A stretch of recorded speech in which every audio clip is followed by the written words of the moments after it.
I'm going to formally begin the event. Thank you all for joining us for the William T. Robinson III Institute for Religious Liberty at Thomas More University and our event this evening, which is Beyond Dialogue, the Power of Interfaith Collaboration.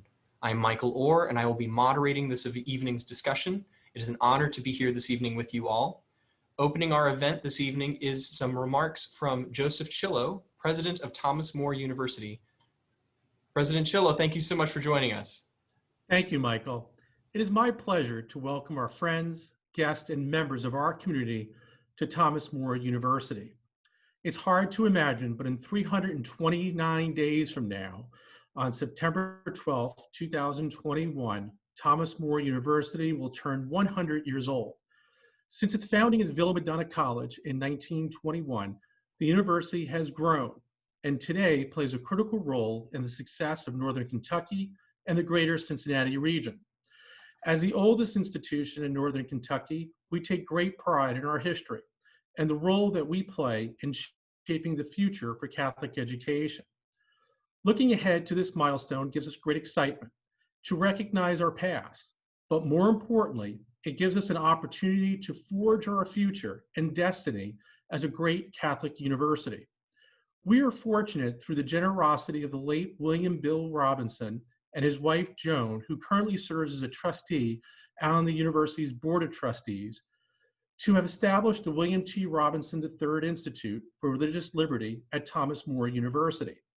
Established in 2015, the mission of the Institute is to advance the American concept of religious freedom as an unalienable right and the protection of this right for all people. Since 2015, the Institute has sought to bring dynamic speakers and thought leaders to our campus to engage in conversations that are timely and relevant. As we look ahead to next week's presidential election, the power of faith and interfaith collaboration are needed more today than any other time in our history. The William T. Robinson Institute for Religious Liberty exemplifies the very best of a liberal arts education and the importance of understanding the differences that make up our world. And these differences should unite us rather than divide us. As I think of my own children, Colin and Emma, who many of you have met, and the world that they will inherit, we all need to do a better job of listening and understanding differences while maintaining religious freedom as an unalienable right.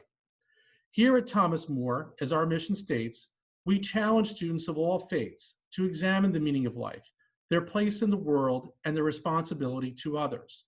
The university's mission is timely, relevant, and compelling.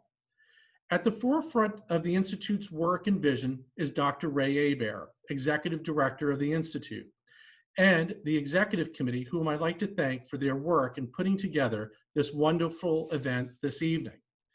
This evening's event, Beyond Dialogue, the Power of Interfaith Collaboration, brings together three distinguished scholars. I'd like to extend a warm Thomas More welcome to Dr. James Buchanan, our keynote speaker for this evening, and Aaron Bludworth and Dr. Gary Zola, who both serve on the Institute's Executive Committee. The strength of Thomas More University is evident this evening, and I thank our distinguished presenters in sharing their work and their passion with all of us. I hope you all enjoy this evening's presentation and conversation. Again, thank you for joining us and welcome to Thomas More University's presentation, Beyond Dialogue, the Power of Interfaith Collaboration. Thank you very much, President Chillo. Before we introduce our speakers, we'd like to take a moment in prayer, which will be led by Monsignor Gerald Twaddell, Chaplain of Thomas More University and Professor of Philosophy. Monsignor Twaddell, thank you so much for being with us. Thank you. Would you all please join in prayer? Lord of all, our Creator, source of all that lives, you have made us to be one human race, to bring the myriad ways we each display some facet of your beauty into a harmony to join the entire universe in singing a single pure song of praise of your wondrous goodness. As we come together this evening to reflect on our freedom to live out our religious convictions in today's fractured world, call us once more to a deep desire to lend our hearts, our hands, our minds, our voices, to draw one another to a shared vision of mutual understanding and respect, of a compassionate solidarity animated by our love for each other, rooted in our love of you, the one whose serene mercy can teach us to transcend the painful memories of offenses we have inflicted on one another throughout our history. Lift our thoughts above our differences, that we may begin to find in them no longer causes for division, but motivation for concord. Lead us at last to strengthen and support each other as we journey through this world together until we arrive at the common home you have prepared for us all. We pledge that we will follow where you lead us, as with one voice we proclaim, Amen. Amen. Thank you very much, Monsignor Twaddell. Ladies and gentlemen, it is now my distinct honor to introduce our speakers for this evening. Our keynote speaker this evening is Dr. James Buchanan, Director of the Brueggeman Center for Dialogue at Xavier University. Before joining the Brueggeman Center for Dialogue in 2003, Dr. Buchanan held the Bessel Family Chair and Professorship in Ethics, Religion, and Society at Xavier University, and the Carolyn Werner Gannett Chair in Humanities at the Rochester Institute of Technology. Dr. Buchanan is joined tonight by two commentators. First will be Mr. Aaron Bludworth, CEO of the Cincinnati-based marketing service firm Fern, an active member of the Church of Jesus Christ of Latter-day Saints, where he currently serves as an Elder Quorum president. Last, but certainly not least, is Dr. Phillip Zola, Executive Director of the Jacob Rader Marcus Center for the American Jewish Archives and the Edward M. Ackerman Family Distinguished Professor of the American Jewish Experience and Reform Jewish History at Hebrew Union College, Jewish Institute of Religion in Cincinnati. Gentlemen, it is truly a wonderful honor to have you with us here this evening. Dr. Buchanan will be giving his keynote speech, followed by each of our commentators, after which Dr. Buchanan will have an opportunity to respond. After our speakers, we will have a half-hour Q&A period where the audience will have the opportunity to pose questions related to the subject of tonight's topic. I would like to encourage our audience to make use of the Q&A function, which this webinar allows to submit questions for the Q&A period through this evening's discussion. You can find that at the bottom of the page on most desktops and at the top potentially on an iPad. You have the ability to submit questions related to the topics. You can do that throughout the speeches, and then we will use those throughout the Q&A period. Without further ado, I'm very pleased to welcome Dr. Buchanan. Dr. Buchanan, thank you very much. We have a 40-minute period for your keynote speech. Thank you so much for joining us this evening. Thank you, Michael. Let me begin by thanking the Institute for Religious Freedom and its director, Ray Herbert, for the invitation to speak with you this evening. And let me thank in advance both Gary and Aaron for their comments. I promised Ray I would stay on time, so I'm going to go quickly with, and so if there are points that are not clear, I'm going to depend upon Gary and Aaron to clear those up at the end. But if you have questions, obviously I'll follow up with that. This evening, I want to speak about interfaith dialogue and why it is time to move beyond dialogue. I will set two contexts for my comments this evening. The first is a very brief glance back at interfaith dialogue over the last 50 plus years. And the second is a brief analysis of the contemporary state of community, which is really the topic I want to address. Finally, against these as backdrop, I will make the case for building upon interfaith dialogue and then making a move into interfaith collaboration. Let me begin with interfaith dialogue. There's little doubt that the most significant document for interfaith dialogue ever produced is the Catholic Declaration of the Relation of the Church with Non-Christian Religions of the Second Vatican Council, entitled Nostra Aetate. Interestingly enough, that declaration was promulgated exactly 55 years ago today, on October 28, 1965. The Latin term Nostra Aetate translates as "in our time." In many ways, that title fits the whole of the Second Vatican Council, which was an attempt to make the church responsive to their time, to their modern world, which had changed and was changing so rapidly. As Pope John the 23rd said in his opening address on October 11th, 1962, quote, "What is needed is that this certain and immutable doctrine to which the faithful owe obedience be studied afresh and reformulated in contemporary terms." One of those problems with which the church needed to deal was the relation to the other religions. Nostra Aetate is a call to reassess the past relations of the church to the other world religions and a call to enter into dialogue with them, seeking to better understand their beliefs, their values, and their paths to salvation. This declaration set in motion the next 50+ years of dialogue between the Catholic Church and the world's religions. Interfaith dialogue has waxed and waned, but nevertheless has maintained a fairly steady momentum forward. Not only has it become an occasion for deep reflection by the Catholic Church about its own exclusive claims to salvation, but it has been a catalyst that encouraged all of the world religions to seek better understanding of each other through interfaith dialogue. It also spawned wholly new academic disciplines, such as the history of religions, in which I have a Ph.D., comparative religions, and most recently, theology of religions.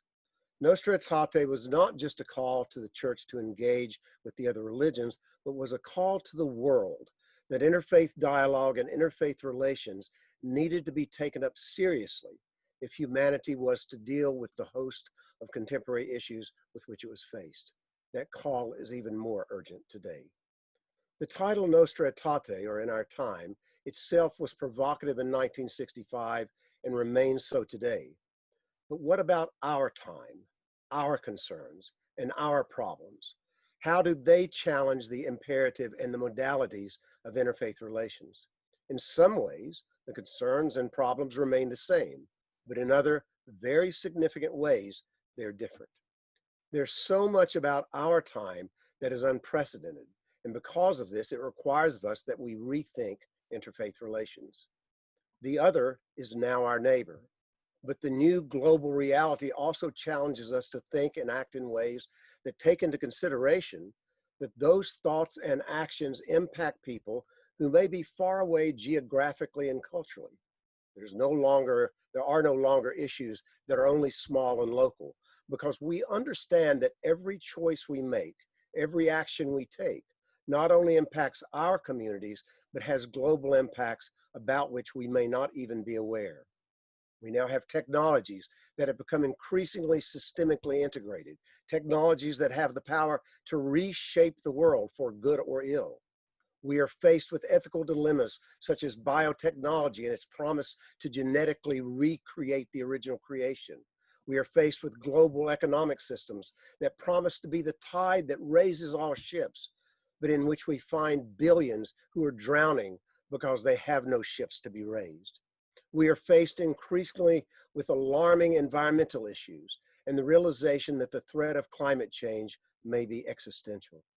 In our time, we are faced with challenges that those who came together at the Second Vatican Council could not have imagined. Because of the accelerated pace of change, the issues that we can barely imagine even as we watch them emerge. Who could have imagined 2020? Here, I want to deal with a cluster of issues that I believe to be fundamental to creating the necessary context within which we, together, can struggle.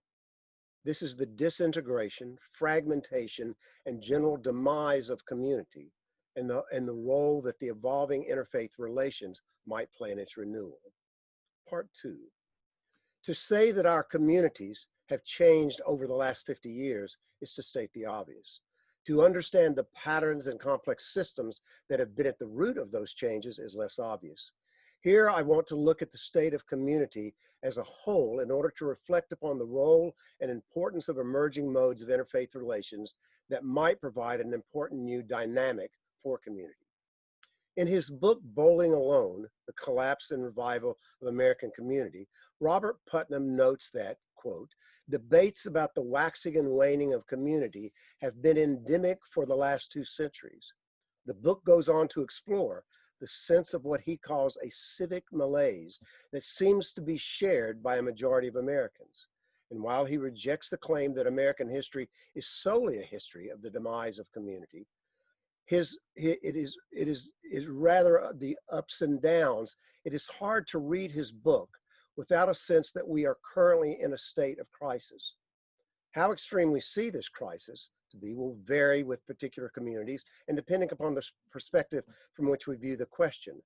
And while the book is finally hopeful about the revival of American civic engagement and community, it is difficult to come away from Bowling Alone or his subsequent work, Our Kids, The American Dream in Crisis, without a deep sense of that civic malaise and concerns that our communities are either disintegrating as communities or going through a radical transformation of what a community even looks like or what it might be in the future.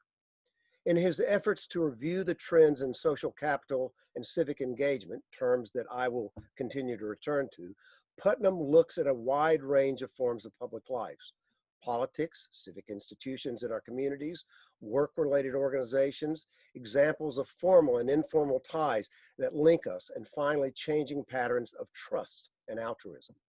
He summarizes the problem he wants to examine in the following way. In each domain, we shall encounter currents and cross-currents and eddies, but in each we shall discover common, powerful tidal movements that have swept across the American society in the 20th century. The dominant theme is simple. For the first 2/3 of the 20th century, a powerful tide bore Americans into ever deeper engagement in the life of their communities. But a few decades ago, silently without warning, that tide reversed, and we were overtaken by a treacherous rip current. Without at first noticing, we have been pulled apart from one another and from our communities. The discussions of civic engagement and social capital inevitably lead us back to the work of Alexis De Tocqueville.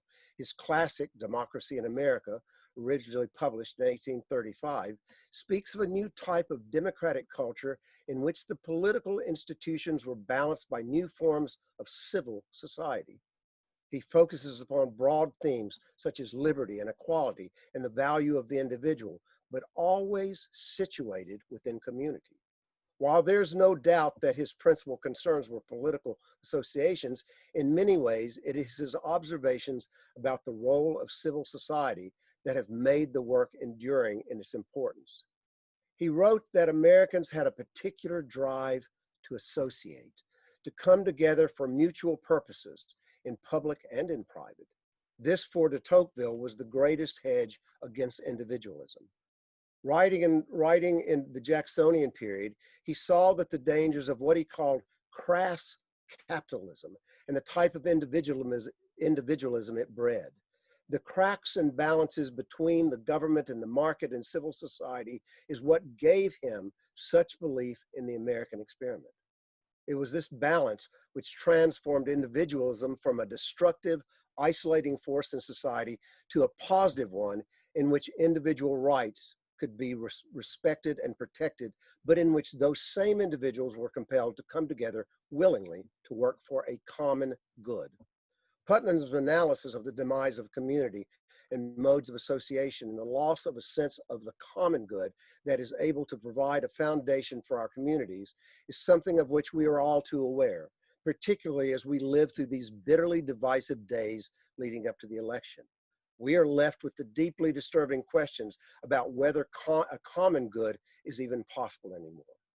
But the extreme divisiveness which we are experiencing now is a phenomena which is the result of social forces which have been reshaping our society for a long time. My own belief is that one of the keys to understanding the demise of community is the emergence of a new form of individualism.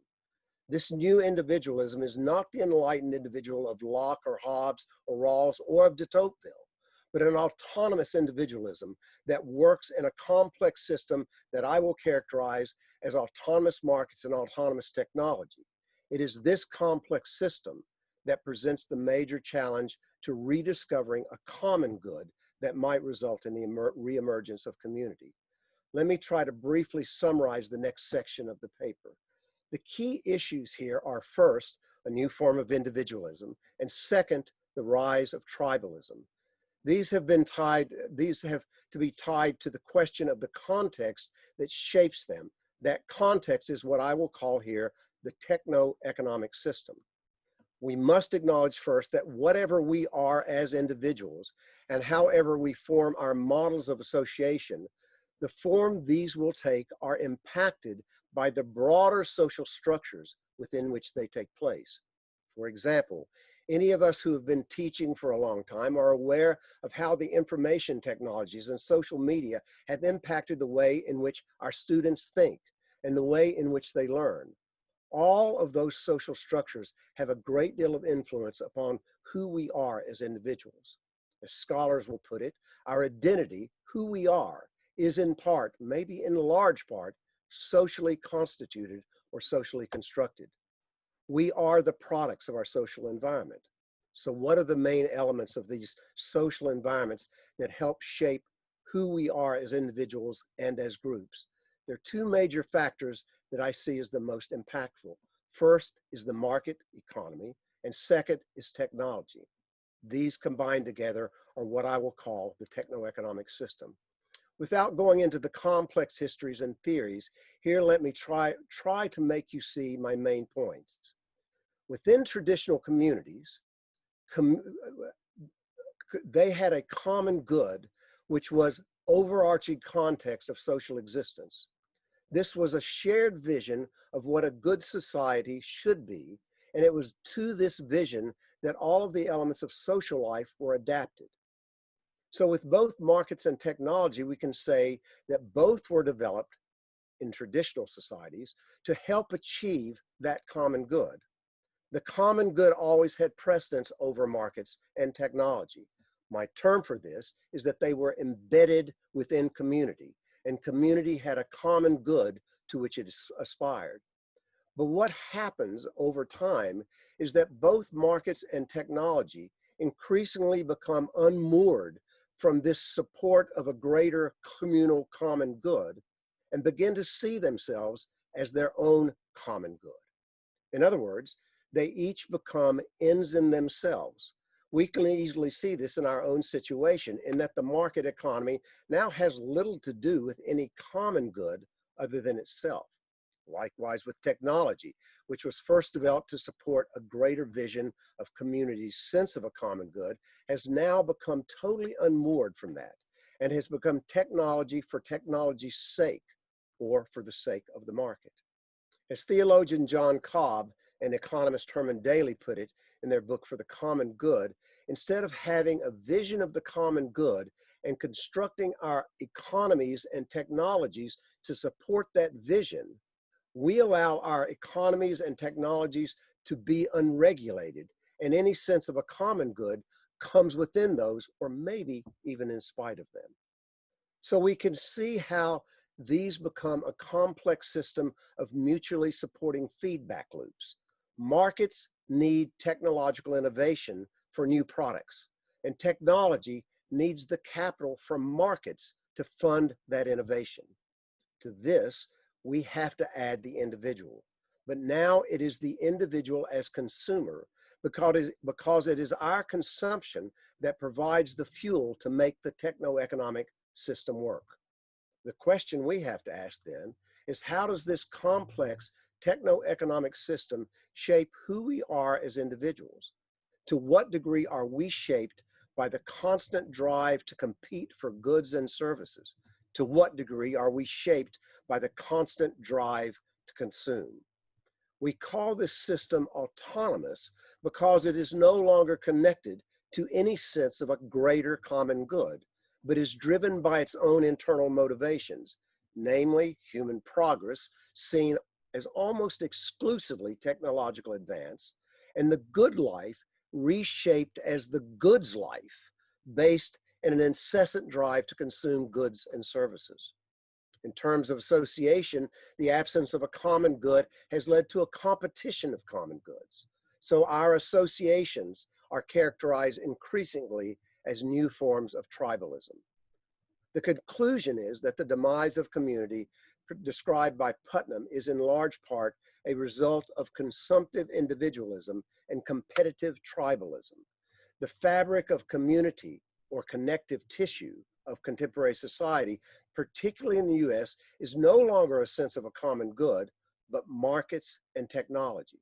My claim is that what we most have in common, and sometimes all we seem to have in common, is markets and technology. Within this complex system, with its social instinct of consumption, which is seen as a form of power and competition, community finds a new expression as tribalism.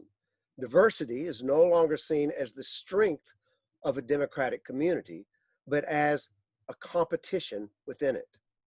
The question is, how do we find new possibilities for community and a common good within this complex system with its new forms of individualism and tribalism? And it is here that we turn to religion, in particular to new possibilities in interfaith relations. At the end of Bowling Alone, Putnam says, quoting, "We wish we lived in a more civil, more trustworthy, more collectively caring community. The evidence is that this longing is not simply nostalgia or false consciousness. Americans are right that the bonds of our communities have withered." We turn to religion in search of community because, first and foremost, all religion has at its core the demand of self-transcendence. This self-transcendence can be conceptualized metaphysically, but at its most fundamental level, it is self-transcendence in relation to a greater community and a common good of that community. With religions, we are never autonomous. We are always embedded in webs of belief and embedded in community. The challenge that Nostra Aetate presents in our time is that interfaith dialogue alone is not sufficient to put us on the road to a revitalization of community. We have been engaged successfully, I would argue, in interfaith dialogue for quite a long time. And while it has laid a necessary foundation, it has at best slowed, but not stopped, the demise of community. In our time, we now must move to another level of engagement if we want to help shape new forms of community that are able to break the spell of consumptive individualism and competitive tribalism. Dialogue is and always will be the foundation upon which we build community. Religiously, the hard truth is that no matter how long we continue to engaging in interfaith dialogue, we will never settle the issues of covenant and new covenant, succession of prophets, Trinity, soteriology, monotheism and polytheism, birth and rebirth, and so on. But does this mean we should not continue to engage in dialogue? Of course not. We need not only to continue, but to deepen our understanding and acceptance of the other. But dialogue in itself is not sufficient. Celebration as a form of acceptance of the other is also not sufficient. Dialogue has led us to more civil and tolerant communities, but civility and tolerance in themselves are not sufficient. If we are to take the necessary steps to begin rebuilding or building a new community, the challenges of the next 50 years must be one of faith, interfaith collaboration. I'm not suggesting that interfaith collaboration alone will result in a revitalization of community. Rather, that interfaith collaboration will be the source of new social capital, which is the necessary building block for community.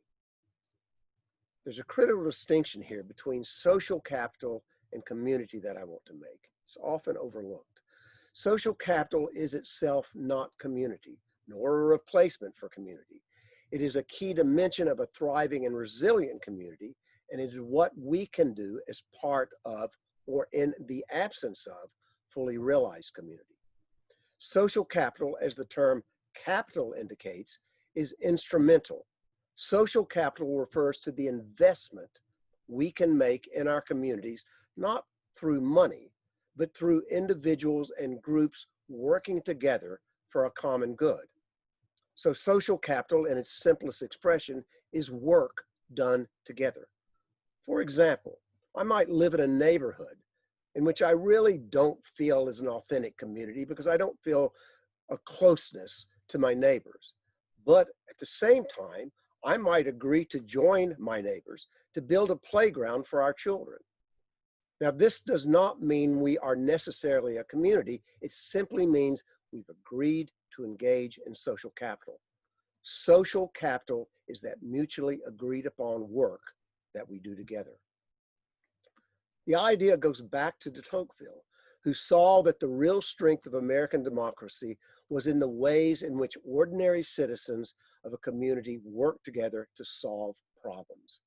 Having done that work together, the hope would be that we might feel more like a community, and that the collaborative work might lead to that deeper engagement with one another that is fundamental to all authentic community. The foundation upon which interfaith collaboration and interfaith social capital can be built is the recognition that while we may have theological disagreements, we have a great deal upon which we agree morally. This does not mean there are no areas of moral disagreement, but that on the majority of moral issues such as poverty, refugee support, racism, hate speech and crimes, the environment, etc., we are in basic agreement. Our faith communities would all agree that the consumptive, greed, and competitive competition inherent in the techno-economic system I have described is not the world or the community we aspire to be. The shift into a new paradigm of collaboration will also enrich interfaith dialogue. Interfaith relations begin in dialogue, but interfaith dialogue most often begins in difference. And then we seek paths to reconcile those differences within the dialogue, or at least to reach an understanding that allows us to have greater tolerance of the other. Collaboration, on the other hand, begins in what we have in common. Issues we agree need to be addressed, the values that demand that we act to address them, the city, the region, or country we share, and the community we aspire to be. Interfaith social capital will always begin in dialogue, but move through work we do together and return to dialogue. But what's amazing is when we do return to dialogue, we find that through the mutual participation in the work, the conversation has changed. And it's now less about the differences we have and more about what we have in common. It also opens up interfaith relations to new participants. While there has been interfaith dialogue among the laity within parishes, temples, mosques, and by and large, interfaith dialogue has been carried out by professionals, such as professors as myself, theologians, priests, rabbis, imams, and other officials. Interfaith work is open to everyone and thus opens up new avenues for interfaith dialogue to everyone. Interfaith collaboration also provides a strong and enduring foundation for religious freedom. Faith communities that work together for a common good are more likely to support the other's right to exist and practice their faith in whatever fashion they so choose. Because through working together, we share a common purpose and a common good, even if it is the limited good of a specific project, we are more likely to see the other as part of a greater whole. Our sense of community becomes more diverse and more inclusive, and thus we are in a mutually supportive relationship with the other. Diversity, inclusion, and inclusion become a mutually agreed upon common good for which we all will fight to ensure for everyone. Now, there are numerous efforts around the country and in our own city to foster interfaith collaboration. The Pluralism Project at Harvard has initiated a new program called America's Interfaith Infrastructure, a pilot study. This study wants to document real-time interfaith initiatives. While most of these programs are only beginning to show results of interfaith social capital, there's much about which we can be hopeful. Ibo Patel's movement, called the Interfaith Youth Corps, has a mission of interfaith community engagement in which young people from different faith traditions do community engagement projects together. In Cincinnati, the website interfaithcincy.org seeks to make visible all the faith communities who are engaged in community services or community engagement, and to encourage them to partner with other faith traditions to achieve those goals. Interfaith Cincy has partnered with the Brueggeman Center, which I direct, to give grants to any faith community who will partner with a faith community of a different tradition on community engagement projects. To date, we have given more than 20 grants on a wide variety of faith to a wide variety of faith communities. The Cincinnati Festival of Faiths does not want to simply be a celebration of religious diversity, but has as its vision statement, compassion through action, and is dedicated to fostering interfaith collaboration on community engagement. All of these examples are in response to aspects of the civic malaise about which Putnam speaks, and in that they are bold and overt statements that by participating faith communities, that we are all part of one greater community. And make no mistake, interfaith collaboration is as challenging and difficult as was interfaith dialogue 50 years ago. It is slow work that requires new types of commitments and putting ourselves in what will initially be very uncomfortable situations. The question is whether our sense of crisis is deep enough to demand of us something as radical and different and difficult as what I am suggesting. While our local religious communities are not examples of tribalism, they are tribal. It is much easier, much more comfortable to stay with our tribes, to care about those who are in our tribes, than to cross the boundaries that separate us and engage with the religious other in work that supports the community as a whole. But it is only in doing so that we demonstrate a real sense of a shared common good and the willingness to work together to achieve it. It is through interfaith collaboration and interfaith social capital that the faith communities working together might become a new fabric or connective tissue for the larger community, and a new and powerful moral voice which challenges the systems of consumptive individualism and competitive tribalism. This is the challenge of Nostra Aetate in our time. It is at least as profound and world-changing as the challenges faced by the Second Vatican Council. Putnam and others find cause for hope for civic renewal in a variety of spheres of public life. The challenge is for the religions to become a new prophetic voice expressed through collaboration, working together to heal a suffering world that we all share. Thank you.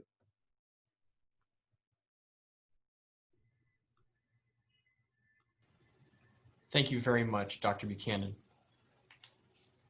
It is a pleasure having you with us this evening. Thank you so much for that keynote. Up next, we are going to move on to our commentators. Mr. Bludworth, you have 12 minutes for your commentary. Thank you so much for being with us tonight. Thank you, Michael. Thank you, Dr. Buchanan. Good evening. I wish we were all together in person, as there's a unique spirit every time we meet. I am confident, though, that God is pleased with our gathering tonight, even though virtually, and with the greater dialogue we strive for, which Dr. Buchanan just expertly described. Anytime I'm between two people with the title doctor and I get out without a defibrillator or copay or a return appointment, I'm grateful. But I'm especially grateful tonight as I'm honored to be with Dr. Buchanan, who I've learned much from in recent years, and with my good friend, Dr. Zola, the adopted uncle of my redheaded children, and one of the finest gentlemen and scholars that I know. I believe that we have begun to make significant progress in the shift to the real dialogue that Dr. Buchanan addressed in real rubber meets the road, meaningful and substantial ways here locally. In a few minutes, I'd like to briefly identify some of those, but first, I'd like to talk about how this institute came to be and the view and focus of the Church of Jesus Christ of Latter-day Saints regarding interfaith relations, dialogue, and action. Dr. Buchanan talked about the importance of dialogue moving beyond academics and including adherents at all levels. This institute started initially as a result of a conversation between a lay member of the Catholic Church and a lay member of the Church of Jesus Christ of Latter-day Saints, me, and the Institute's namesake, our late friend, Bill Robinson. Bill and I were traveling together on a flight to Salt Lake City, and we were sitting next to each other by chance, or the word that he would certainly use to describe our meeting is providence. At the time, I would have laughed that off. Now looking back, I believe he was correct. Bill was at the time the president of the American Bar Association and was connecting in Salt Lake City en route to a speaking engagement in Reno. As references to Salt Lake City often do, our conversation at some point identified that I am a member of the Church of Jesus Christ of Latter-day Saints and that Bill was a very active practicing Catholic. Our conversation included some of the threats to religious liberty that were relevant at the time and a recent presentation I had attended at Notre Dame University on the topic, which included representatives from our respective faiths, Jewish leaders, and an evangelical pastor. We committed to each other before we left the flight to reconnect and see if we could continue the conversation specifically regarding religious liberty in the Cincinnati area. As Bill was excellent at doing, he quickly followed up and we continued our conversation over a series of breakfasts and then invited our friends Brett Greenhall and Gary Zola to join in the conversation, and not long after, David Armstrong, who was at the time Thomas More's president. Not much later, the Institute was born. And I share this all to establish the foundation of the Institute as originating not at academia, but in partnership with it by concerned citizens looking to further engage, which I believe was one of the hallmarks of the dialogue that Dr. Buchanan identified. I believe that it absolutely respects a high level of dialogue, and we've seen the fruits of it in this organization. We are grateful for the ongoing support of Thomas More University and the Diocese of Covington, who made it possible to house the Institute at the university, and we've enjoyed incredible staff and administrative support under the direction of President Chillo and Dr. Hebert. The Church of Jesus Christ of Latter-day Saints has a long history of and commitment to respecting other religions and defending the rights of all people to worship how they please. The first president of the church, Joseph Smith, stated in 1843, quote, "If it has been demonstrated that I have been willing to die for a Mormon, I am bold to declare before heaven that I am just as ready to die in defending the rights of a Presbyterian, a Baptist, or a good man of any denomination, for the same principle which would trample upon the rights of the Latter-day Saints would trample upon the rights of the Roman Catholics or any other denomination who may be unpopular and too weak to defend themselves. It is a love of liberty which inspires my soul, civil and religious liberty to the whole of the human race," close quote. In 1841, the city of Nauvoo, Illinois, one of the church's earliest majority societies, enacted the following ordinance language, quote, "Be it ordained by the city council of the city of Nauvoo that the Catholics, Presbyterians, Methodists, Baptists, Latter-day Saints, Quakers, Episcopals, Universalists, Unitarians, Mohammedans, now Muslims, and all other religious sects and denominations, whatever, shall have free toleration and equal privileges in this city," close quote. The church's 11th article of faith, from a canonized compilation of the church's 13 most basic and essential beliefs and principles, states, quote, we claim the privilege of worshiping Almighty God according to the dictates of our own conscience, and allow all men the same privilege. Let them worship how, where, or what they may," close quote. Earlier this month at the G20 Interfaith Forum, Elder David Bednar, a member of the Quorum of the 12 Apostles of the Church of Jesus Christ of Latter-day Saints, and other representatives from the church addressed religious liberty. A proper understanding of and respect for religious groups can yield important benefits for the entire community, Elder Bednar said. This approach can foster trust and tap into the vast resources religious bodies possess, including social capital.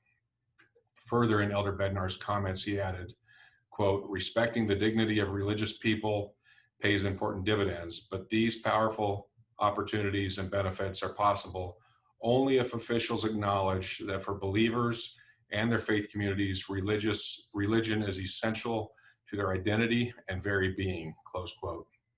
I left out about 180 years of ongoing activity regarding religious liberty and the building of interfaith communities and resulting social capital, but I would like to highlight very briefly a few ways in which this social capital has been used. The Church of Jesus Christ of Latter-day Saints, though apolitical as an organization and accordingly never engaging in the support of candidates or partisan politics, is very engaged, usually with interfaith partners, in working to encourage the making of and protection of laws that protect religious freedom. This work is actively directed by ecclesiastical leaders at the highest levels of church administration and not simply delegated to a lobbying staff or otherwise outsourced. This is because the social capital and community exists based on the relationships and engagement, not simply the importance of the topic. Besides laws, the church has been the beneficiary of these partnerships and extensive long-term, no strings attached dialogue in many ways, including the building of temples, the most holy and sacred worship edifices in the church, which are at times challenged due to zoning or other community objections, including at times intolerance. Most recently, examples of dialogue breaking down extensive barriers include the announcements of temples in mainland China and India. The building of these temples would certainly not be possible without the vast interfaith relationships developed over decades without this specific object as focus. Additionally, in 2013, the church built a beautiful church building in Abu Dhabi on land donated by the Crown Prince of the Abu Dhabi Emirate. Another example of extensive, long-term interfaith relationship building and real dialogue. In 1989, the church opened the Brigham Young University Jerusalem Center for Near Eastern Studies, situated on Mount of Olives in East Jerusalem, being the culmination of relationships with the people of Jerusalem dating back to 1841 and continuing with Israel over many, many decades. Locally, I can point to numerous examples of relations that are in various stages of transitioning to dialogue and other action in addition to the exceptional engagement identified by Dr. Buchanan. This institute is one. The relationships go well beyond these semi-annual events. In early 2018, Thomas S. Monson, the then president of the Church of Jesus Christ of Latter-day Saints, a leader we members of the church revere as a prophet, passed away. Some of the very first people I heard from offering condolences were members of the executive committee of this institute. When in 2017, the Hebrew Union College was vandalized in an anti-Semitic attempt to intimidate the Jewish community in the area, I was offended as a person of faith, but I was hurt because of the direct relationship I have with Dr. Zola and members of HUC's staff that I've met through him. I'm confident that members of this institute would defend and assist each other without reservation in any attempt to stifle their rights or inhibit their expansion in the region. These relationships, though faith-based, transcend any religious or theological differences. In fact, I believe they are strengthened by our understanding of those differences. Additionally, members of the Church of Jesus Christ of Latter-day Saints in the area have an ongoing study group with members of the Cincinnati AJC, the local chapter of the American Jewish Committee. Not only has this group developed into extensive understanding of each other's faiths, cultures, and challenges, but the group has provided community service together and has reached out to include others' faiths in growing and learning from each other.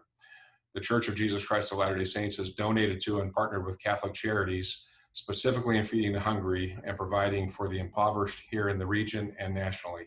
I could go on, as we have numerous other examples locally of relations turning into real action. This action turns into binding relationships. To me, this is where the rubber meets the road in religious dialogue. We begin to understand, love, and when necessary, defend each other. In conclusion, as Dr. Buchanan stated, the real opportunity for interfaith dialogue and relations is dialogue, in which, in my view, creates a virtuous loop of fostering greater respect, even more dialogue and understanding, and when necessary, unification on critical issues and the needs of people of faith on the whole, or individual faith organizations when they need allies, and critically in protecting religious freedom as an essential right in the United States and an aspirational right throughout the world. Thank you.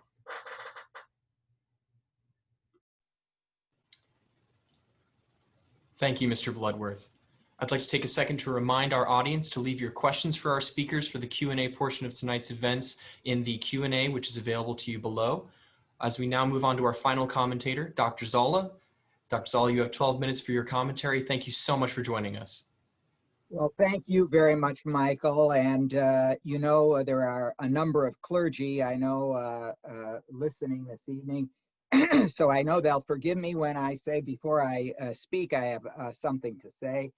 And that something is I want to join together with Dr. Buchanan and Aaron Bludworth in expressing gratitude to Thomas More University, to this Institute for Religious Liberty, to the director of the Institute, Professor Ibert, who is my friend and fellow a lover of history, and of course to Monsignor Toadell for his ongoing support and the beautiful words of prayer that he offered this evening.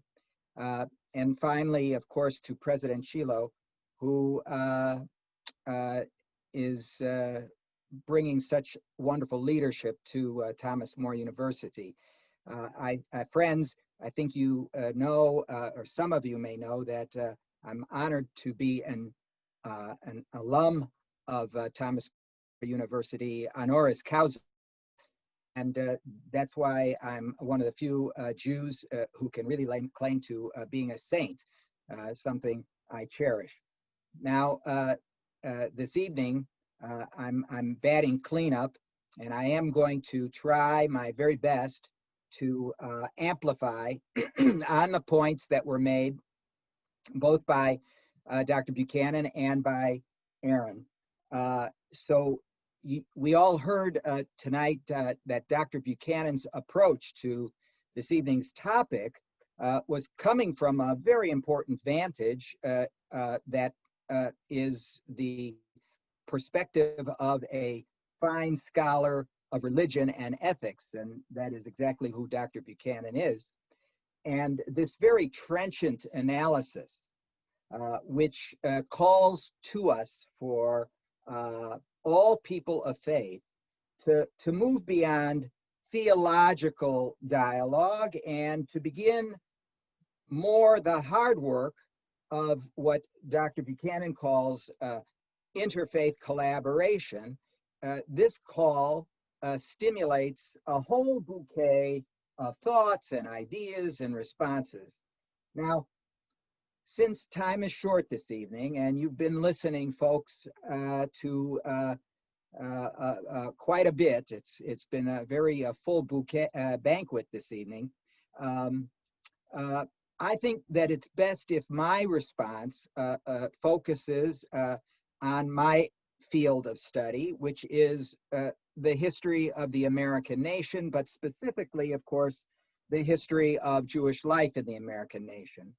So first, a couple of words about the history of interfaith relations here in the North American continent. It's been said that from the colonial period to the present day, Americans have manifested what might be called a cultural schizophrenia towards the existence of a minority community called the Jewish community. So on the one hand, by this I mean, on the one hand, Jews have been welcomed in the New World, remarkably so, in an unprecedented fashion. And this uniquely American embrace of Jews has made it possible for this little minority to integrate into the American society in a very large way, and really in a way that's not matched. It's unparalleled in any diaspora community. An example of this comes from even the colonial period. There was a Swedish visitor to America in the middle of the 18th century. This man, his name was Peter Kalm. As I say, comes from Sweden, and he visited New York and was able to memorialize in writing his observations of life in New York in the colonial period.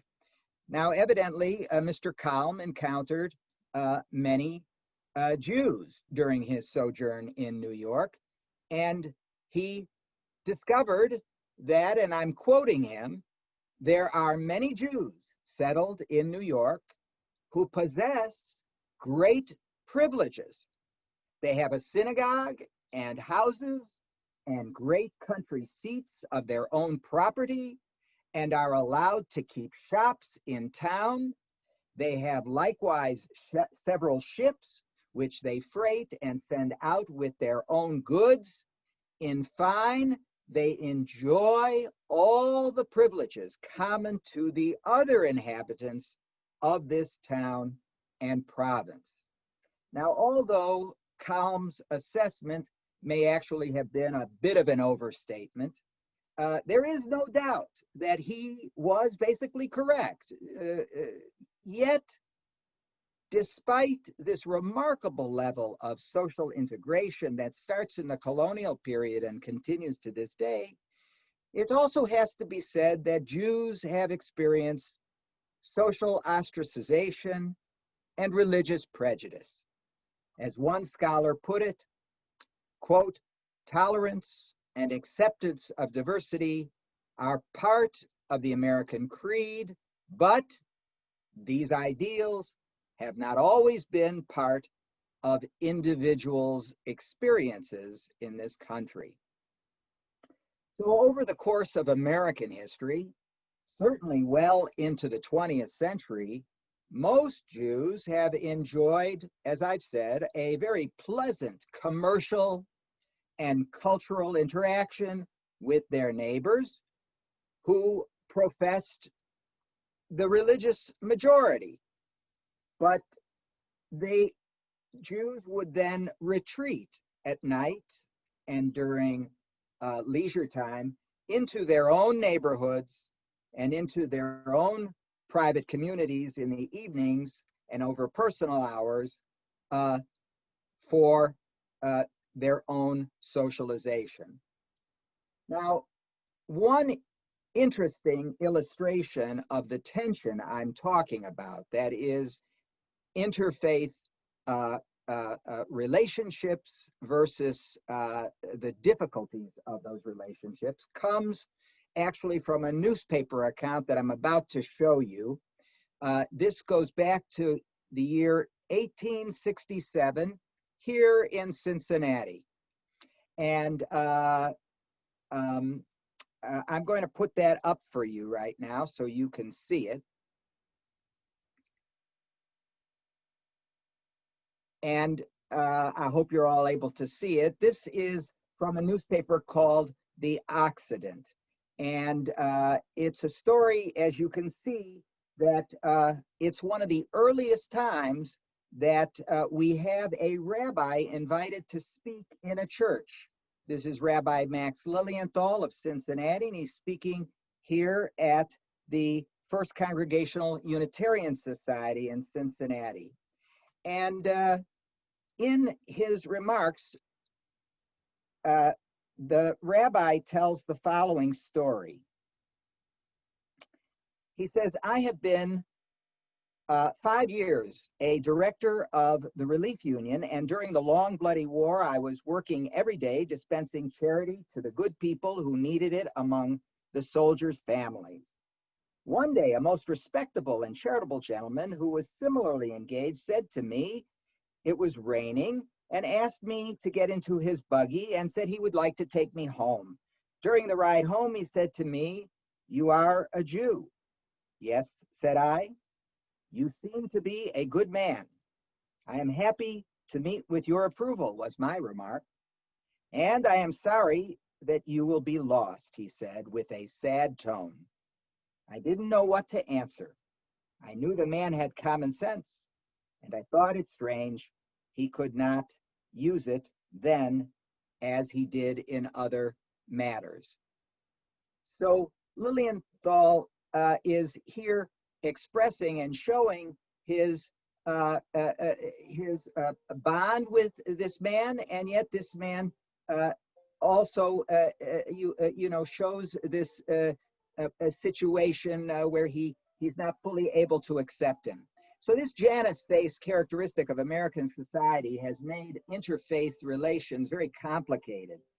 And for American Jews, interfaith relations frequently has been a mixed bag with countless examples of friendship and embrace and acceptance, but these have often been punctuated, as I say, with reminders that the old world prejudices still seem to have a remarkable durability here in the New World. Now, there is much that I could say and that has been said on this topic. And as we all know, the tragic events that occurred in Europe during the 1930s and 40s have transformed the nature of interfaith relations. And Dr. Buchanan's focus this evening on the tectonic changes that have resulted as a result of Vatican II illustrate the extraordinary interfaith developments that have taken place in the past 50 years. And I would just say that there's so many topics we could touch upon this evening, but I have to conclude soon. So I just want to point out that one of the astonishing topics that we could talk about in terms of interfaith relationships is the growth here in America of what sociologists call Jews of no religion.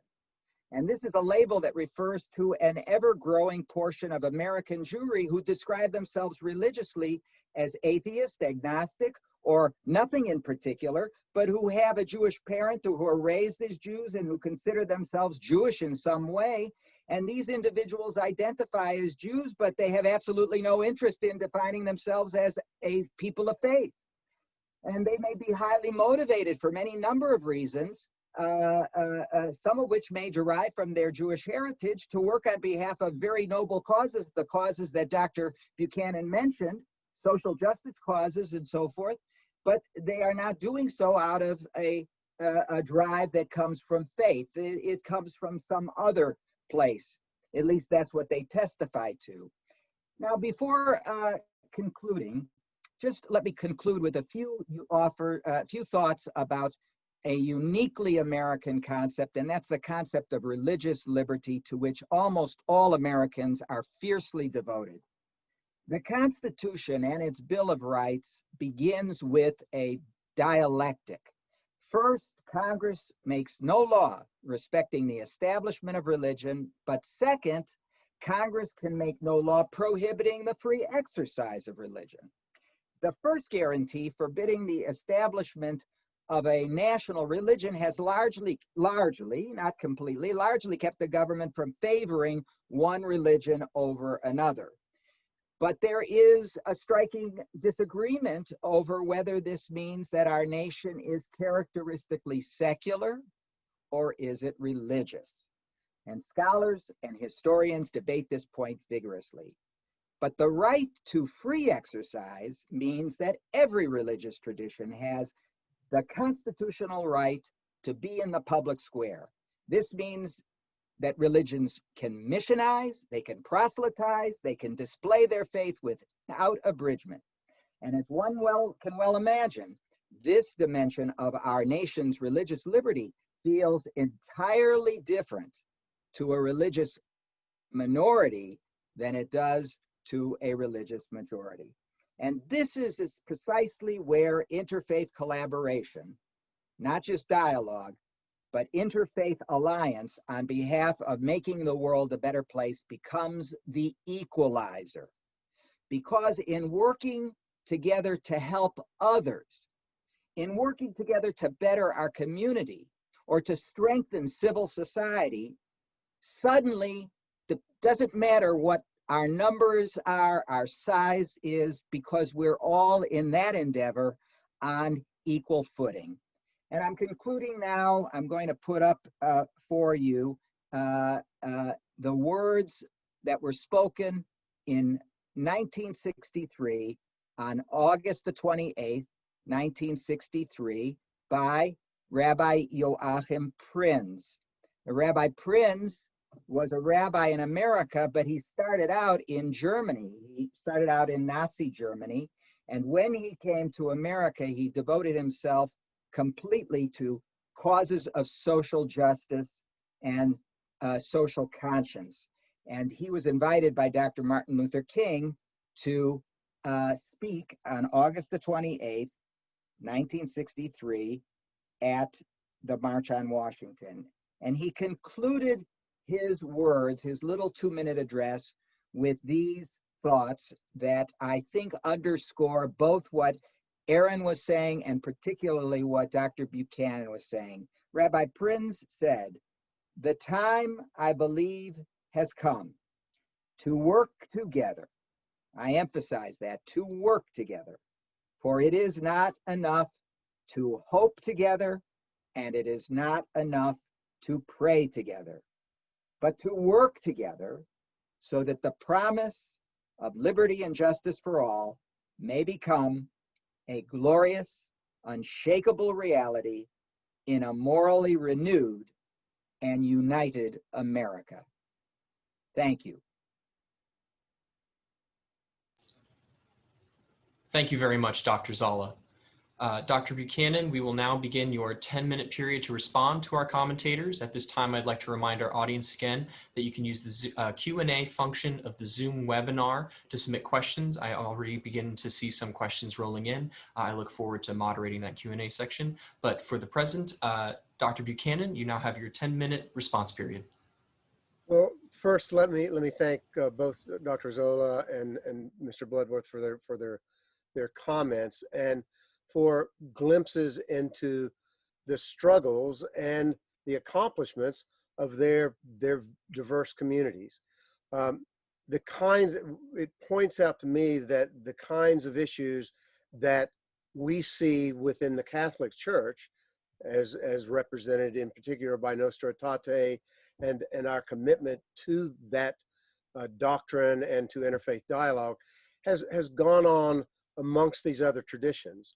And we've all had our struggles within that. We've come together in dialogue.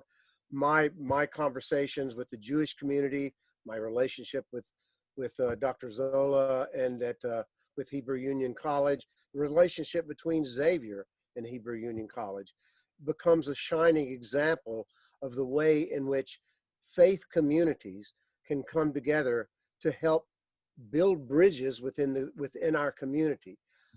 I do want to continue to make the point that was emphasized in Dr. Zola's last slide of this distinction between dialogue, which we have gotten quite good at, and I've been involved in interfaith dialogue for 30 some years, and we have moved that bar quite far. The work together, the interfaith collaboration, the interfaith social capital is a much more challenging problem because we tend, when it comes to work, moving beyond dialogue, when we come to work, we tend to stay more or less within our own communities. Now, there are instances here and as I pointed out across the United States where things are beginning to happen. I'm convinced that this has to happen, that if we remain simply with dialogue, that it becomes stagnant after a point. It's the same issues, it's the same people, it's the same conversation. And that conversation, as I pointed out, always begins in differences and tries to reconcile the differences. With work, I don't have to deal with that. I can move directly and begin to address through my work what we have in common. And I really do believe this is the work for the future.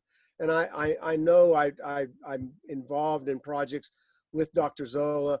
I know he endorses this as well because we have engaged in these kinds of activities.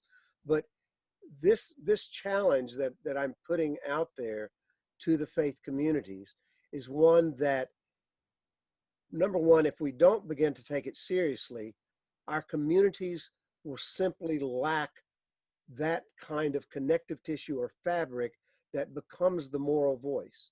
If you look at the issues that are in Cincinnati, ones we know, ones of equity, of racism, and of other things, we all share those values. The issue is whether we together can become that moral voice for our community. That when we see the instances of racism, of manifesting itself in terms of equity, housing issues for African Americans, in terms of the kind of developments that go on in parts of our city that gentrify them, pushing the people who are of the lower socioeconomic classes out of those situations. We need to stand up as a unified religious interfaith community and oppose that. And the reason that it would become powerful is because people from our faith communities are in all these positions of power. And if we begin to exercise that power, we then can become that moral voice for our community. So I appreciate the work that the Church of Latter-day Saints has done, and I've worked with them through the years. I certainly appreciate the work that has gone on within Judaism, both locally and nationally, and have done much work there. I'm a member of an institute in Jerusalem that works on interfaith. So I've done a lot of work in that area. In terms of dialogue, the shift is the one to work, to actually going out and doing the hard work of community engagement. And I just want to keep coming back to that point. So I thank both of my respondents for their comments, and we'll leave it at that. And maybe we go to the questions by the audience, or unless Aaron or Gary have responses to that. Thank you very much, Dr. Buchanan. I believe that Dr. Zola and Mr. Bludworth will have opportunity to address those comments as well during the course of the Q&A. Once again, thank you all so much for submitting questions. Please continue to do so as we continue. I'm very excited now to move on to the Q&A section of tonight's event. This will last for 30 minutes. I will be using the questions that you are sending in, as well as some others that have been submitted. So without further ado, I'm very excited to commence this portion of the evening with a question that I have here. So Dr. Buchanan, you mentioned, and I believe that others as well, you mentioned that interfaith dialogue has largely been done, Dr. Zola, I believe you mentioned this as well, by professionals, and that we need to encourage more action. How do we encourage the growth of this work, the growth of interfaith work, beyond the sphere of professionals and move it into the sphere of those who are active in their faith communities?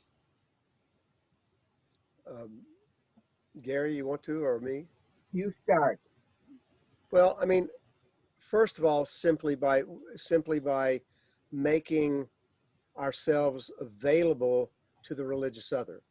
One of the programs that we have within the sort of confines of the Festival of Faith is that we take groups of people around and we visit the other faith communities, and hopefully out of that, because you learn how they practice, you learn where they live, you learn about them. I mean, there's a kind of always a shroud of mystery over whether it's for a Christian, whether it's a Jew or a Sikh or a Muslim, but having them explain themselves to not the professionals, but to ordinary people, and answering their questions, I think lends a level of humanity to who they are. What we find out is that they're simply people living their lives just in much the same way we're living our lives. They're struggling with the same problems with their children and their finances and all the issues that we have. Once we can establish that sort of common human sense of each other, we open up an avenue in which we can explore the differences that we have, but not in a combative way, but in a way that really seeks to understand.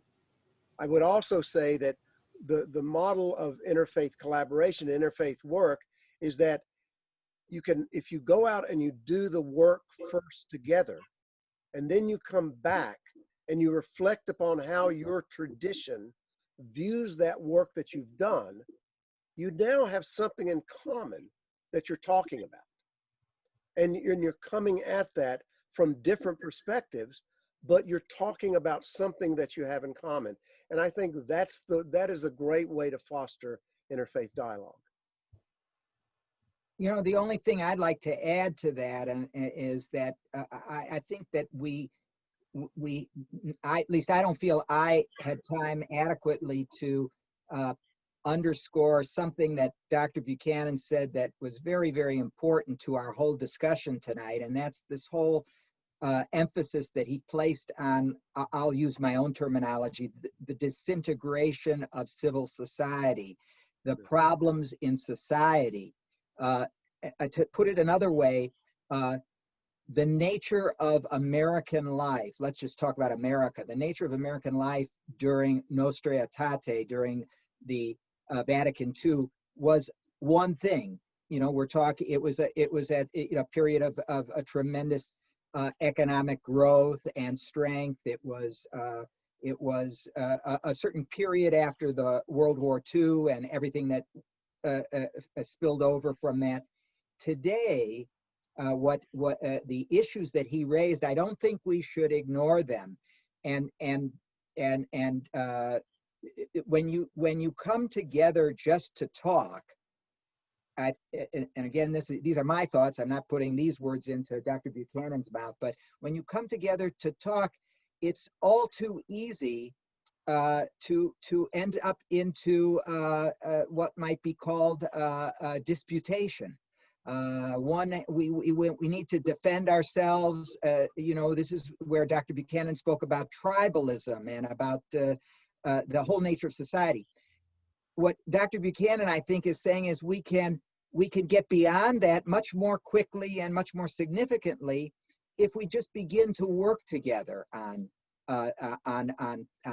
issues, because then what you do is you really encounter the other human being as a partner in some endeavor. And the point I made, it was a small point, but I think worthwhile, is that it also is the equalizer, right? Because in America, Christianity is the religion of the majority of Americans, and smaller religious traditions, which have religious freedom in this country, often, there's a different, I guess I'll put it this way, it's a different feeling when everybody's just pitching in to work on a project together. Then size doesn't matter in that regard. It's all about just communication. And from that comes friendship. And then whatever we would each call, as Dr. Buchanan said, in our own religious traditions, how we would explain exactly how that works. Yeah, I would add, I agree with the points made by both Dr. Buchanan and Dr. Zola, that at the lay level, the non-professional level, which Dr. Buchanan identified, it becomes particularly difficult, I think, where members feel inferior to those that have typically engaged at that level. And so you have to bring them into that process. I think that usually happens, to Gary's point, through working together in some type of a service format, though sometimes that could be advocacy and representing the bigger issues, as Dr. Buchanan talks about, but to bring them together and normalize each other as they would be if they were neighbors. And you can easily talk with your neighbor, including about your faith, but to get out and feel like you're representing that faith and really building relationships and doing work takes kind of overcoming that insecurity of, hey, we're inferior to the people who have usually handled this level of conversation. Thank you all. Moving on to our next question, I'm actually seeing many that are addressing individual organizations that they see that are doing some of the work of interfaith collaboration or that they feel are good examples. But I'm also seeing several questions asking for whether or not you see examples across the United States or beyond broader communities outside of the greater Cincinnati area. Are we seeing movement in this direction towards interfaith collaboration? And do you see it more at a local level in towns or cities, or do you see these movements happening either at the state level, at the national level, at the international level? Where are we seeing these movements beyond our local communities, and do we have hope for future larger collaborations? Yeah, I mean, I think the best work is going on locally. It may be going on in different localities around the United States, but that's where the best work is.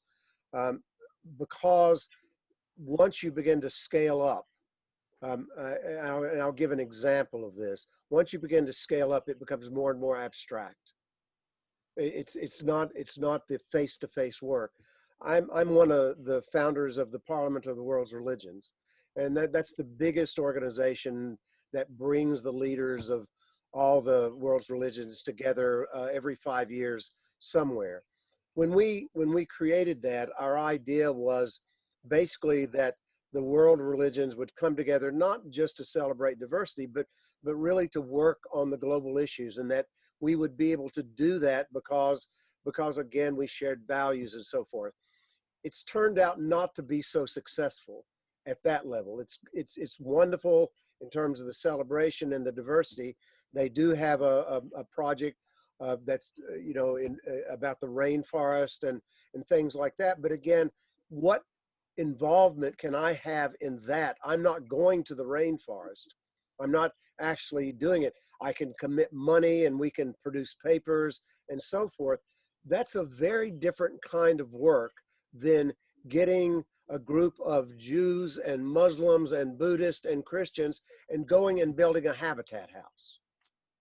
Because when we build that habitat house, we are reduced to our lowest common denominator, the fact that none of us handle a hammer very well. So as I always say, doing those interfaith builds is not only fun, it's funny because we laugh at each other. And once you can laugh at each other for something that you're doing in common, you have a bond that's a very different bond than you have in the abstraction of dialogue or the abstraction of the sort of larger issues. So I think the best work is local.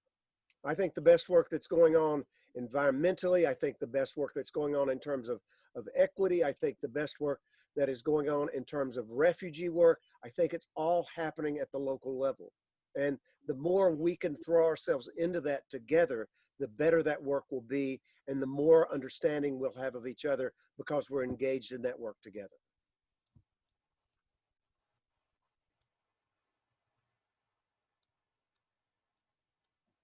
An excellent point.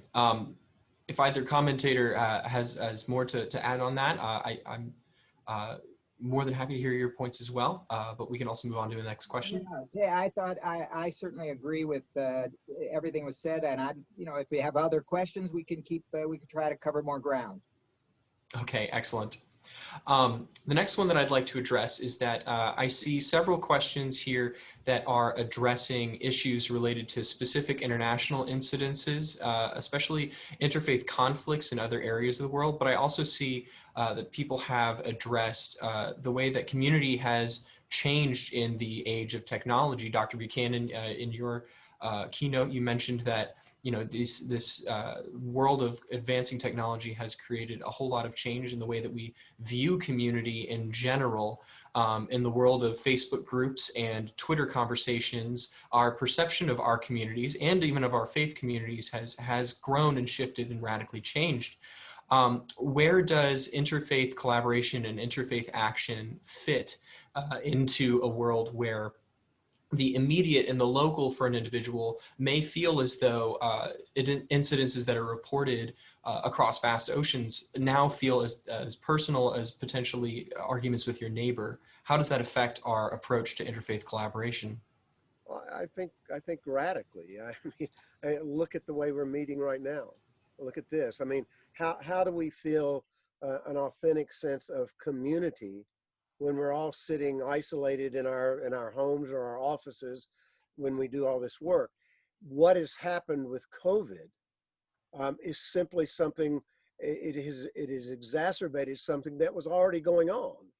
When you think about the number of meetings and the number of interactions you have within your community in any given day, how many of them are across this media versus face-to-face, right? And so the idea that we are being, when we look at the equidistance we call of globalization collapses distance because we are simultaneously everywhere and nowhere.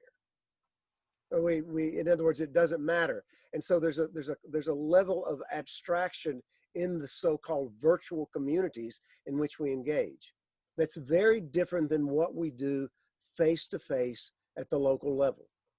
And again, if we really want to cross that boundary into a much deeper, much richer form of community, we have to get back to the face-to-face. One of the things that we see even in architecture and in city design is that we realize that the single major factor that has controlled the design of the American city is the automobile.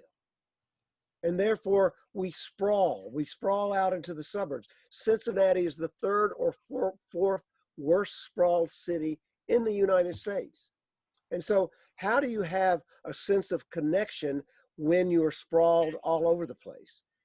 One of the things that's happening is trying to bring people back into the inner city, to bring them back into connection with each other. Richard Florida, his work on creatives, when you have the creative class together in an inner city, that it spawns creation. That when you have people of mixed race and ethnicity living in communities that can be walk around communities where you're physically seeing each other and people feel safe and they feel secure in those neighborhoods, as opposed to when we go into our inner cities now in the United States, we feel constantly threatened in those cities. Why? Because they lack that diversity, they lack that collaboration, they lack that sense of social capital. So I think the medium that we have, there's a wonderful series of studies by Castells on the network society. I referenced them in the longer paper in the section that I summarized. And for anybody who wants a copy of the paper, I'm willing to send a version of it. So just to let you know that. But Castells talks about what happens to us as we're thrust into these network societies when the connective tissue becomes this technology, right? Is that a real connection? Or is that the best kind of connection we can have? And if this is the only kind of connection we have, what then happens to community? Does community disintegrate?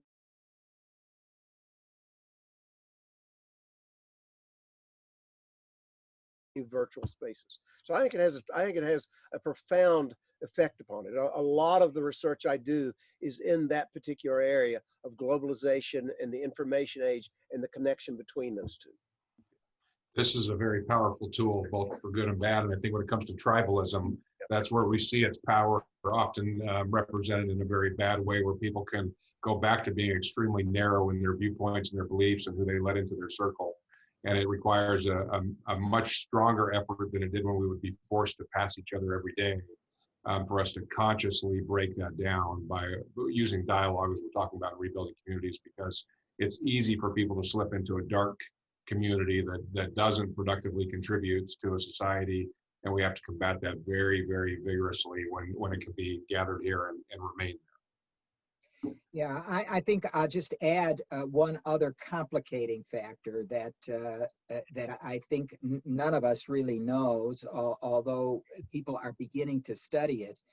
And that is what, for example, is the difference between the way I was raised, when I was raised at a time when there was no such device, and there wasn't Facebook, and there wasn't a keyboard, and there wasn't Twitter, and there wasn't TikTok, and and there weren't group chats, and that imprints itself on how we formulate communication. And now little babies who are entering the world today with the technology, if you understand what I'm saying, they're even processing communication is clearly different.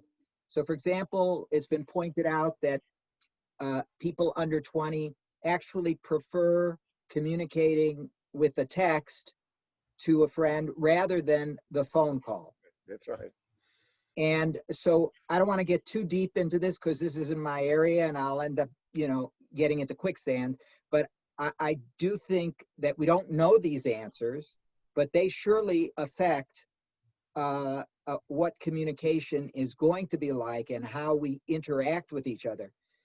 The one thing I will state, which is a statement of faith, and that is, I don't believe that people are going to rely more heavily on this kind of a medium when we're able, once again, to be with people.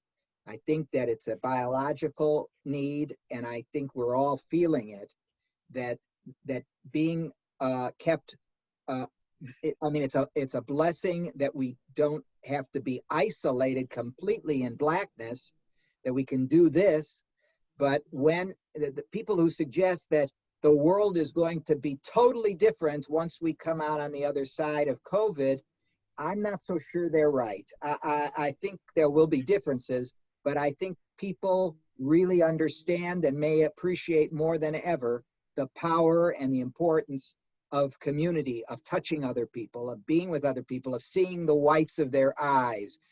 All of this is critical. Amen. Yeah. I couldn't agree more. I know that I personally am certainly feeling the need for more social interaction. Zoom has become a way of life for many of us, and I know that I, like many others, are just desperate for a time we can return to this kind of social and the kind of kinship and friendship you can form in the same room with other people. Moving on to another sort of question related to devotion to groups and the way that we form these communities that we would like to work together. Dr. Zola, you had mentioned during your comments something about the sort of the rise of a group that, Jews of no religion, with the lack of participation in the religious aspect of the community of Judaism. This is by no means the lack of direct involvement in one's religious community is by no means exclusive to Judaism. It's something that has been affecting many world religions. How do we address this in interfaith action, and how does it change the dynamic of interfaith action when individual investment in one's own faith group is also trying to be cultivated at the same time that we're trying to cultivate interfaith action?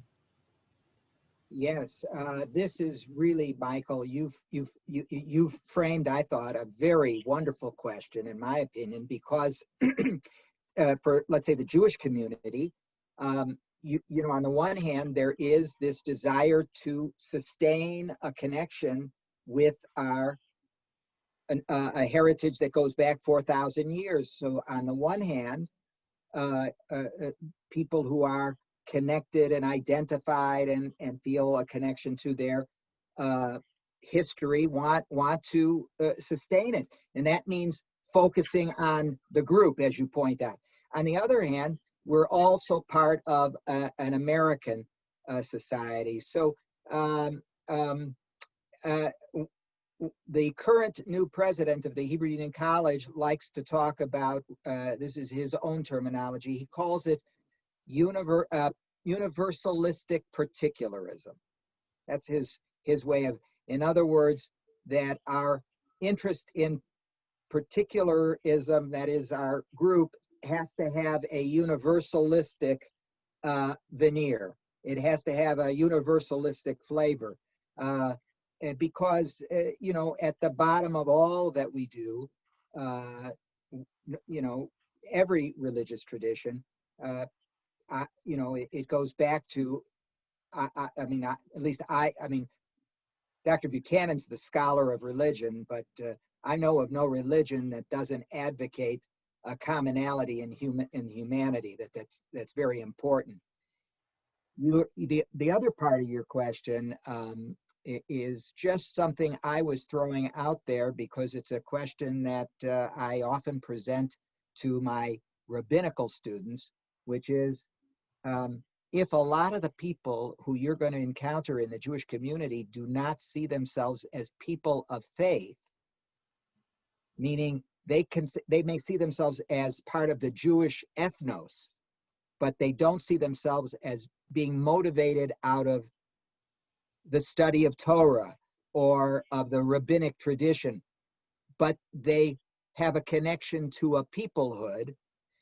What does that mean when we start to talk about interfaith dialogue? How does that work when you're sitting with people from different traditions who really do have that feeling and are people of faith? Is that, what's the impact of that? I'm interested in other people's thinking on that subject. But it surely does, in terms of the Jewish community, it certainly has a lot of relevance, because you can't get people into the synagogue if you're not capable of speaking to that group, but they won't come to the synagogue. I suspect that, there's going to be that same kind of phenomenon in the Muslim community. It probably is already beginning, and I think it will continue, meaning people who feel very connected to the ummah, to the nation, to the people of the of Islam, but maybe their religious connection might not be the same. This is just conjecture on my part, but I suspect that will happen. And then there's the whole secularism in America, just in general, the growing, we know that more people are would define themselves as secular and not religious. That's a growing number. Anyway, those are just sort of thoughts. I'd love to hear what other people think about that. I think maybe Dr. Buchanan can address, because I think Putnam's book, the second book, addresses this topic very clearly. It's been some time since I've read it, but I know got very much into those that had a cultural attachment, but not the theological attachment. And Dr. Buchanan, maybe you can summarize that more effectively, but I recall that being a primary topic. Well, I mean, there's a couple of issues here. One is we talk about interfaith dialogue, but there also is the parallel of intercultural dialogue, right? And sometimes those mix and sometimes they don't. If you're in Jerusalem and you're with residents of Jerusalem and you get to know them, at a certain point, they'll simply announce that they are religious or they are not. It becomes a point of identification with them. My point is, what do you do with that, or what can you do with that? Which is to say that I can, if I'm focused upon work and not debates and dialogue about what genuinely or authentically is or is not religious, I can do the work with any of those people. I can involve myself in relations of social capital with any of them. And thus we become part of a greater community that really then is represented and strengthened by the diversity, whether it's religious diversity, cultural diversity, whether you have people who are part of faith traditions or not. In some ways, if I'm doing the work of community, I don't care. I do believe that there's a particular advantage to the religious communities working together because of that demand for self-transcendence, the demand that we care about something that is greater than ourselves. One of the questions that's up there, Michael, has to do with what do we do with evangelicals? Well, it's a very interesting phenomenon. The fastest growing religious phenomena in the world is fundamentalism. And it's not just Christian fundamentalism or Jewish fundamentalism or Muslim fundamentalism. It's Hindu fundamentalism. It's Buddhist fundamentalism. It's Sikh fundamentalism. These are the fastest growing communities. Now, part of that is that it represents, in some ways,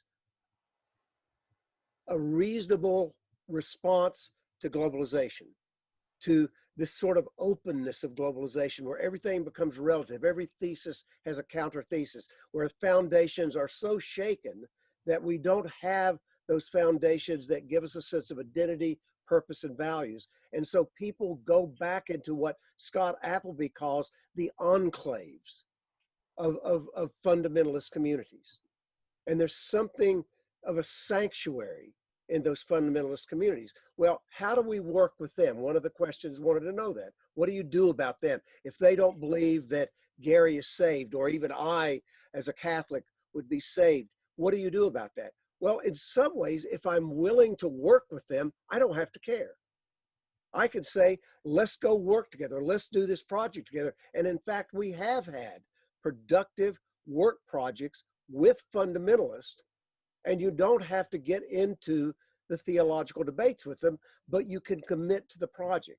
And that committing to the project then builds a bridge, a bit of a bridge that you can then begin to walk across and be in communication with each other.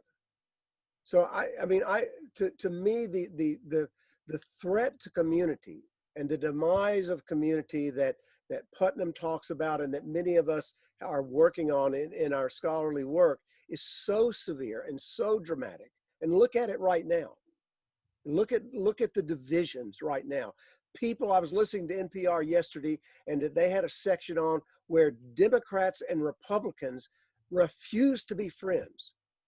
If people were saying, because this person is supporting Trump, I can no longer have them as a friend. And the people that are supporting Trump saying, I won't even acknowledge the people who are representing the other side.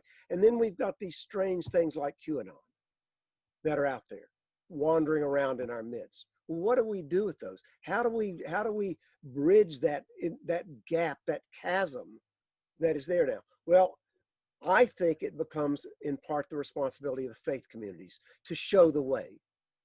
I think we can do some of the bridging, and we can set the example. And if we set the example, then maybe others will follow, and maybe people will get beyond the ideology. And the problem is ideology. And it's not that ideology is on the right, it's ideology on the left as well. The ideologue does not have to think. The ideologue is secure in their position, and the ideologues on the left are just as bad as the ideologues on the right, because neither are open to dialogue, neither are open to a common good, neither are open to really authentic community in which embraces the diversity as a strength within that community.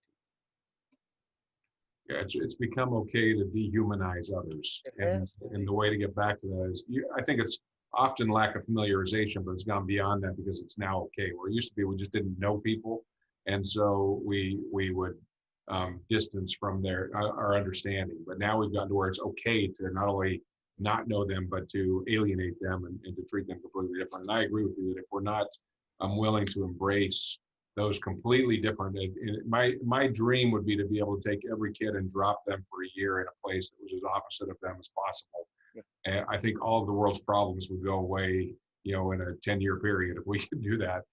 Because it's not engaging, again, going back to tribalism, because it can be so easy. I think Gary talked about the kids who want to text instead of call. They want to do that when they're in the same room with each other. So as long as that's happening, we're getting further and further apart, and it takes a very proactive effort to pull that back together, make people human to each other again, even if they disagree on certain things. We have way more, especially people of faith, but everybody, we have way more in common than we have a difference. And if we don't gather those, identify them, and build on them with each other, we're going to be even in a darker place in society than we are today. And Aaron, I like that so much. There's also a deep hunger for community. Right. I think there's a profound hunger as I've traveled around the country and the world over these last years. The one consistent thing that I constantly see is this deep hunger for connection and community that's often lacking. And if we look at, again, the techno-economic system and this sort of system that we're caught up in, Jacques Ellul makes the point that we can't step outside of the system. We can try to find meaning within it, but you can't leave it anymore. And I think people are feeling very burdened by that. They're feeling alienated and disassociated. And there's a need for it. And there's a lot of the generation of the students that are coming through Xavier and that I meet when I'm out on the road are really sort of choosing to opt out of the system as it is expected that they will enter it. They're looking for real alternatives. And in those real alternatives is this hunger for connection, which we're not going to find with a phone text, obviously. Yeah, one last point then. Sorry, Gary, to jump in front of you. Go. I do have a lot of hope for the next generation, because I think the things that they see us divided on, they think are really stupid. They think that that's ridiculous things for us to be divided on. And if we can get them back to where they're communicating and they don't have the foundation of the things that they see and say, how did we even get to this place? It's ridiculous. Then we have something, very good to build on, a foundation that we've lost over the last couple generations. And I think now, probably because those walls have been broken down, and it is easy for them to communicate, even if it's not the same way. They look at some of the things that are wedge issues and divide us and say that this makes no sense at all. Why are we even like that? Some major issues have taken them there, but I think it's a great platform for the future. And there is a bright spot there if we can seize it. Well, I wanted to just say three quick things, and then we can, Michael, you can lead us on. But first, I wanted to comment on Aaron's remark when he said, if we could just drop young people off in different parts of the world. I'm not sure all the listeners are aware of the Church of the Latter-day Saints program of missionizing, which is slightly different than we sometimes think about in the word of missionizing. But young people, most of them, not all, but most of them, go all over the world for a period of time and do exactly what Aaron was discussing. They work and live among different people throughout the world, and I think that's going to that's such an important factor in the people who are members of the church, and I think that they're going to be able to do a lot for our country in the future because of those experiences. That's number one. Number two, I wanted to just say, it seems to me that if you look over the whole course of history, religion and religious differences and religious wars have been extremely profound in terms of separating people. But we have come here in America to a point, at least my experience is, that people of very vast religious differences, I seem to be able to communicate with them much easier than it seems like in society we're able to discuss political matters. And that's sort of a strange phenomenon, that, this idea that, well, we could really believe very different things about the meaning of life and manage to get along a lot better than just simply talking about our own nation. That's sort of an interesting factor.